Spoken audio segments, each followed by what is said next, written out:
Hello everyone, Nameless Tactician here, and in this episode I would like to talk about turn-based systems in some games that I have played in the past few years. I will share with you my thoughts on the combat system, skills, spells, character classes and the way game plays. I'll also talk about what I like or disliked and will try to think about what could be added to make the game more enjoyable.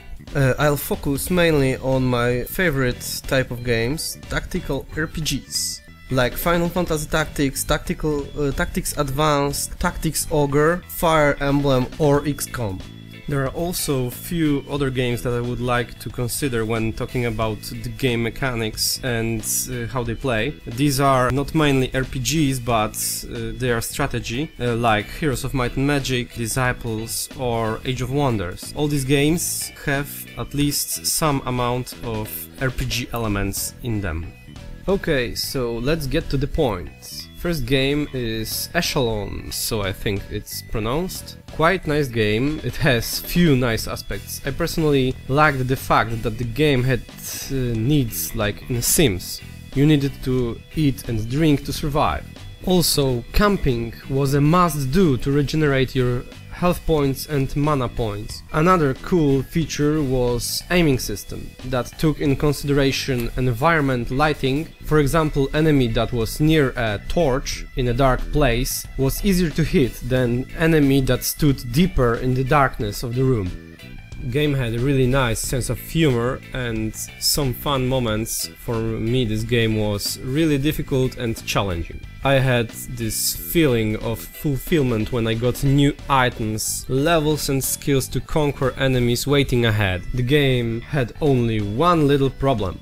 You were a lone adventurer, and if it was not for the turn-based combat, the game would feel like Diablo, with a little more tactics than mashing a button into the monsters. If you play a game like an RPG, you need companions and their stories to keep you entertained along the road. I am not going to rate the games I talk about, so let's talk about another one. Final Fantasy Tactics Advance. I am a fan of the Final Fantasy series, and this game was the game for me.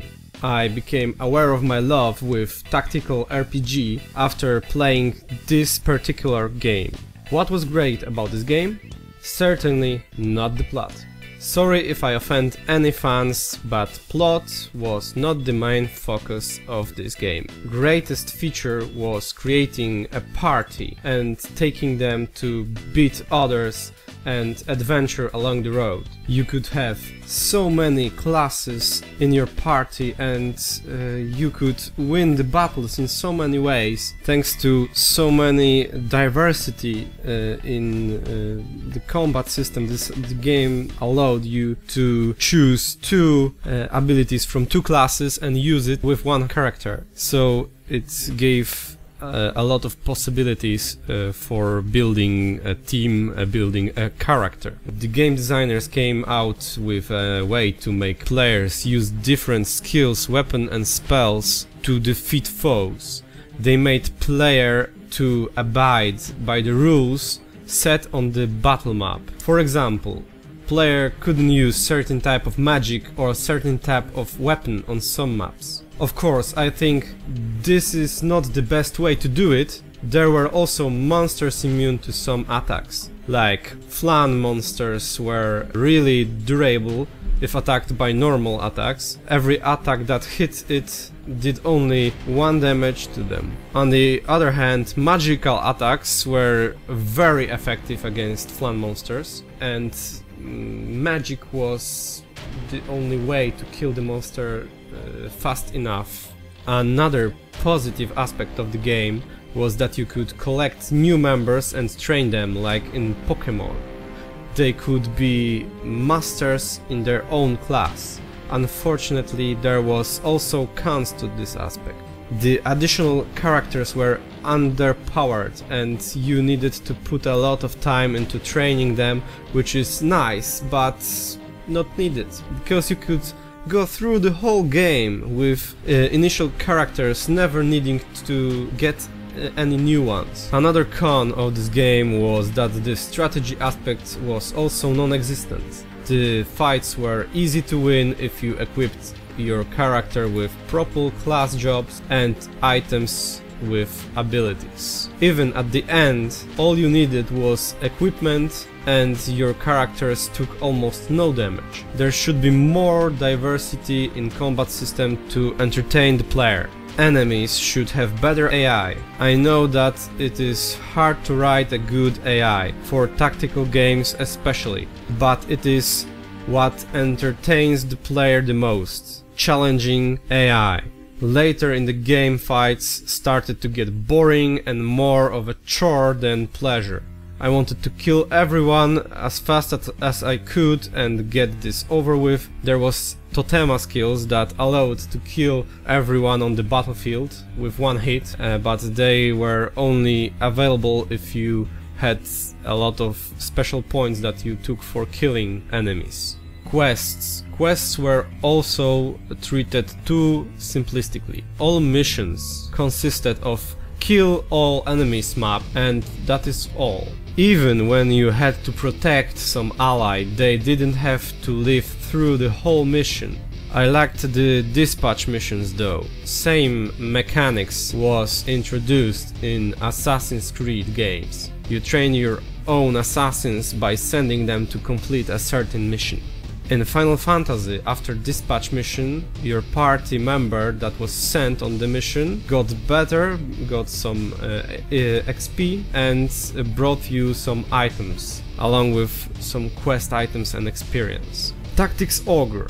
This game is proclaimed to be first game of tactical RPG series, similar to series like Final Fantasy Tactics, Fire Emblem or Disgaea.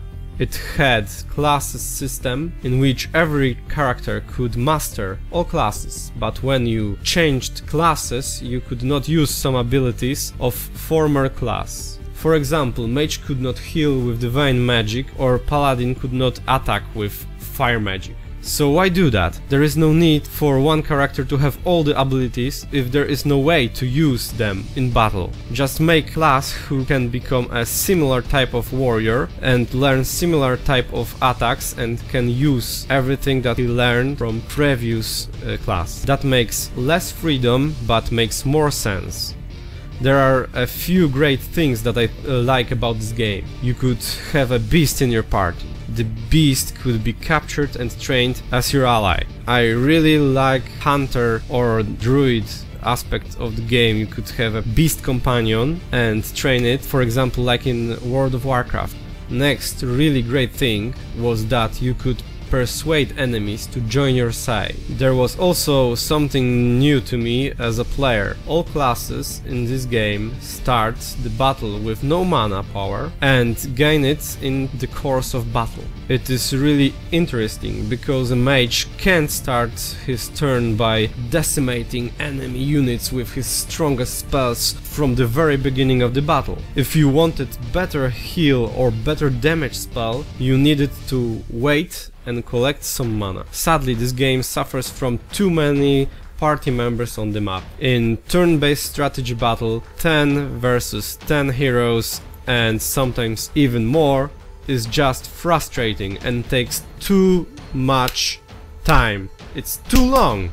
The tactical aspect of the game is visible, not like in Final Fantasy Tactics Advanced. This game was a lot harder and demanding when it comes to strategy and choices on battle. The ranged combat was really nicely done. Archers placed on higher ground could shoot a target farther away than normal range without aim penalty. Characters could parry, block and avoid attacks, so there were 3 ways to avoid taking damage. Not only that there were 3 ways in melee combat, but also 3 ways in ranged combat, not to mention defending against magic. These aspects were also in Final Fantasy Tactics Advanced, but were a little too overpowered, like having a passive ability, like Reflex, to block all normal attacks from enemy, when AI uses normal attacks almost all the time and never considers not being able to hit the target.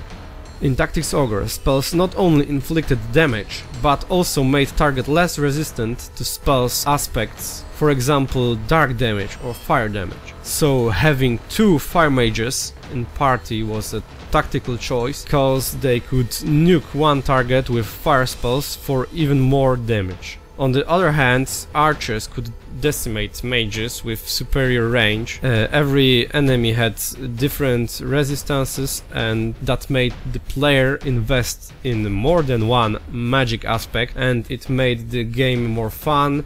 Player needs to search for enemies' weaknesses and try to exploit it, to kill them faster or kill them at all.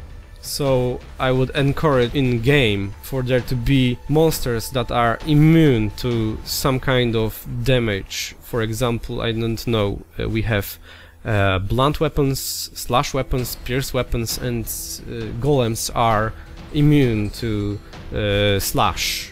Or for example half damage of slash and half damage of pierce damage, but blunt weapons deal additional damage, for example 200% of the normal damage, twice the normal damage. XCOM. This game made me create this whole channel and start making movies about tactical games. This game has its pros and cons, as all games do. What this game does great is Overwatch mode. It made the tactical part of the game more flexible. Player could use different approach when playing the game. You could actively search for enemies or slowly progress forward, keeping your men at Overwatch mode. It made your soldiers react to enemies they sight and try to shoot them. Really great mechanics, it furthers possibilities in battle. The problem is later on higher difficulties, going on Overwatch mode was a must and the possibilities changed into one possibility. You only had the Overwatch mode and that was it. Another cool feature is using environment to hide from your enemy's fire. You can hide behind the wall to ensure better defense against ranged attacks. This aspect is simply amazing, gives this game a real tactical depth. Next great thing in this game was destructible environment.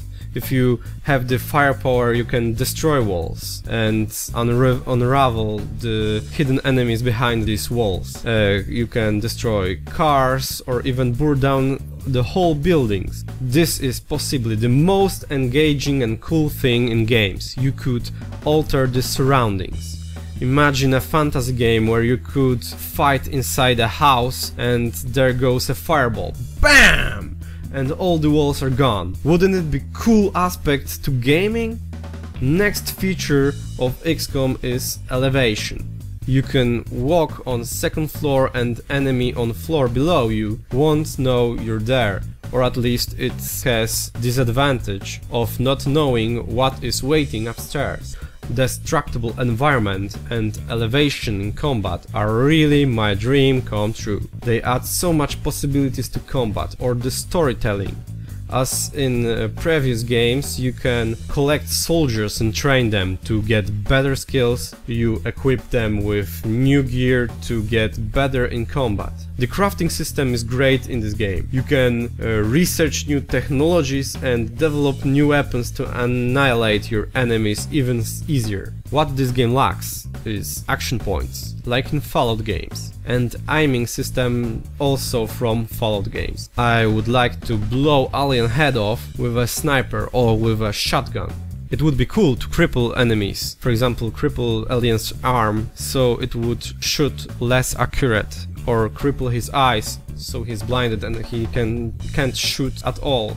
It would be nice to rip enemies to shreds with a big plasma cannon or...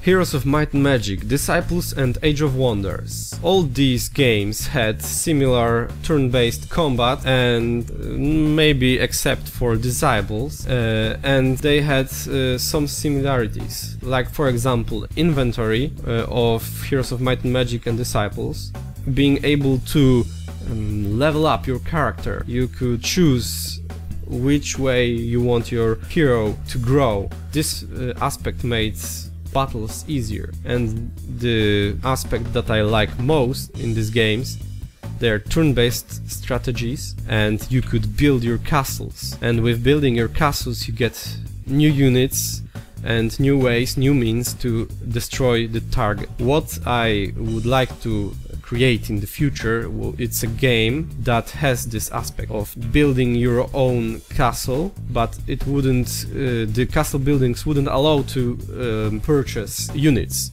They would allow for RPG party like from Final Fantasy Tactics Advance or Tactics Ogre to come to the city and buy from blacksmith or from library or magic shop items and then wander off to the wilds or for the next quest they acquire in this town's tavern. Okay, so let's round things up. In all these games there are good and bad aspects. For me, bad aspects are no diversity in missions. Kill all enemies. What is that? I don't understand. Okay, there was in XCOM there was a mission to escort someone. Okay, it was one mission that took into consideration escorting someone, but you had to kill all the enemies in the process to escort him back to the point where you could finish the mission. And even after you escorted him, there was objective change to kill every enemy on the map. So why do that? Why?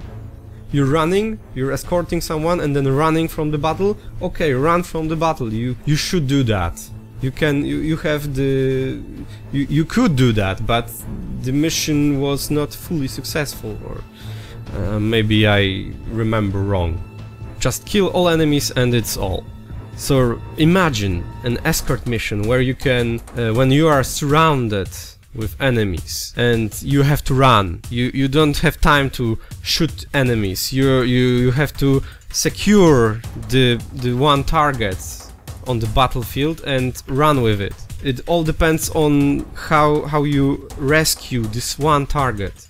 Or imagine escort mission where you are sure to win, you beat all the enemies and ensured safety for your ally, and suddenly BAM! Cutscene and someone kills your ally with ranged weapon. Then you hear a swarm of enemies enclosing to your location. Run! Is all you can think of, and the mission objective shifts in from escort mission to run away from the enemy. You didn't finish the mission, but it was not the point. There was a turning point in the mission alone that made you run away. You were not able to save this character because he was killed in the cutscene, so you have no regrets.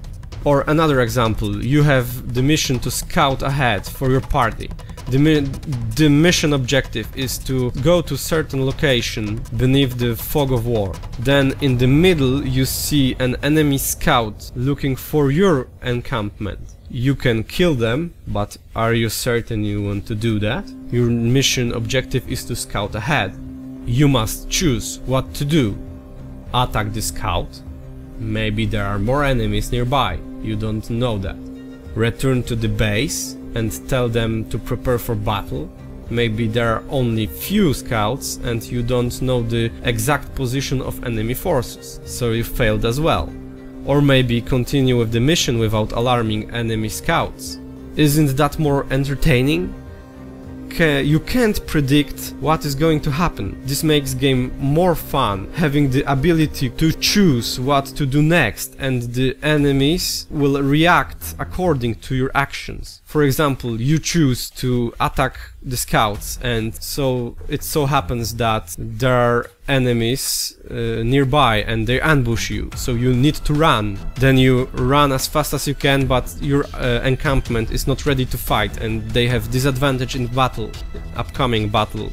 What makes games enjoyable is having the ability to choose and feeling the emotions that, okay, I picked wrong decision, I may have screwed things up and it will have impact on my situation. It even may shift the power of upcoming battle and you could lose the battle, the entire battle, and you have to run from the battlefield itself, not only from the scouting mission. It would be great, really great.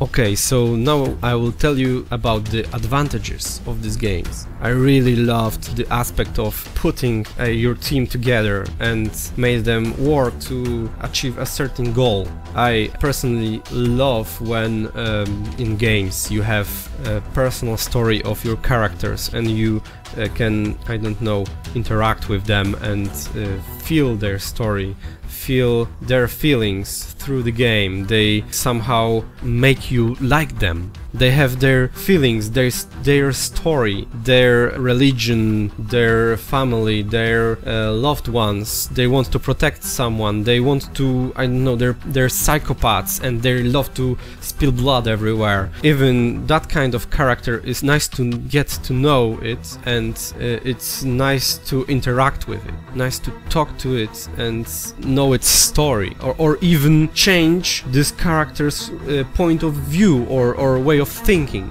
For example, you would, I don't know, you could change psychopath into people-loving, helping, really caring person, and it's cool. It was done. It has been done. It was done in a game called KOTOR, Knights of the Old Republic, if I remember correctly, in first and second. So here you have it. If you didn't play KOTOR, Knights of the Old Republic, just go and play it and you'll see. You can alter the feelings, the fundamentals of characters you play with by simply having them in your party, taking some actions along the road and then talking to them about these actions. And they can become evil from being good and opposite. Not all characters, of course. Another great feature that I liked in these games was destructible terrain. You could alter your environment. You could, I don't know, raise walls. You could blow your enemies to pieces. I could tell you that another feature is crippling enemies. Crippling enemies is also a feature that I love from Fallout. Bam, you score a critical hit and you see in the log where did you hit. For example, I don't know, you hit the enemy, but you hit the whole body of the enemy. No, you hit his head, his shoulder, his arm, his forearm, or even ass. And he gets critically injured and, I don't know, for hit in the ass he can't walk properly, he's slow. It is a really nice, immersive feeling that I feel when I see that kind of information in my log. I know what I hit. I also have leg, arm, head, and when I got hit in them, I feel pain in this part of body. I know that. And when I hit the enemy, I know that I hit the enemy in something that I also have, so I can predict how it will affect him. It's really cool feature. Destructible environments, you can raise walls, you can destroy doors, you can crack windows open, you can, I don't know, raise ceiling to the enemy's head. Great, really great. You can hide behind the wall and the next thing you know, the wall, bam, crashes and you're all alone in the field of sight of everyone and they can shoot you or hit you with what they have, swords, knives or bows. So tell me, what would you like to see in a game? What did you like about the games that I have mentioned? Not only these that I showed you, but also the games that, for example, you have played and I didn't mention. And tell me, what did you like, what didn't you like, and share with me your feelings about the games, the characters. Tell me everything, because I need your advice to create my own world, my own heroes in my own game. Thanks, and I hope you enjoyed it. Leave the comments below and subscribe if you like. See you in the next episode.